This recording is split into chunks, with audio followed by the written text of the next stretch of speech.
Let's talk about focusing, concentration, and imagery. Has a coach ever told you to concentrate? They probably did, but most likely they didn't tell you how to do it. Now, concentration involves knowing what you should pay attention to when performing and what you should not attend to. It also involves the ability to hold your attention over time. In fact, think of concentration as a flashlight in a dark room.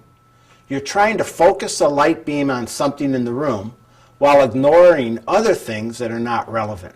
One thing that's important to remember here, sometimes when you're most focused, you're not even aware that you are.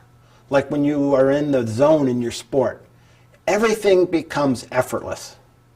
So the key is for you to learn what to focus on.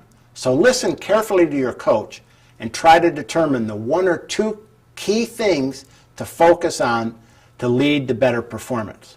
For example, a tennis player may focus on having a good ball toss on her serve.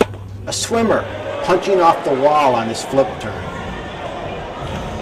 And a skater on bringing her right leg across when finishing a triple jump.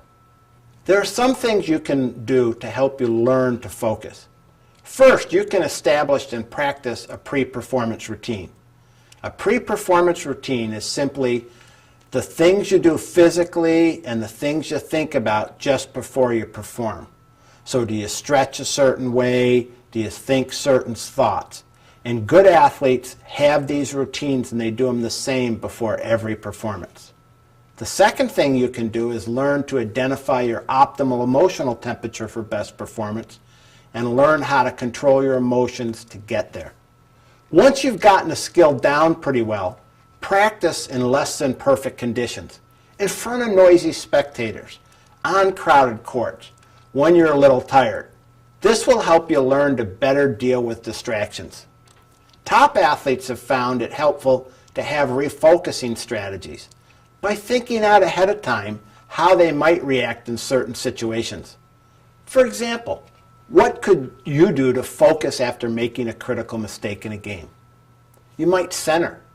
You might use thought stopping. You might focus on several of the positive statements you've learned about. Finally, many top athletes find using imagery, imagining themselves performing well or correcting errors in their head as important ways to refocus. When you do this, you need to use all your senses, and it's especially important to feel your movements. So hear it, see it, feel it.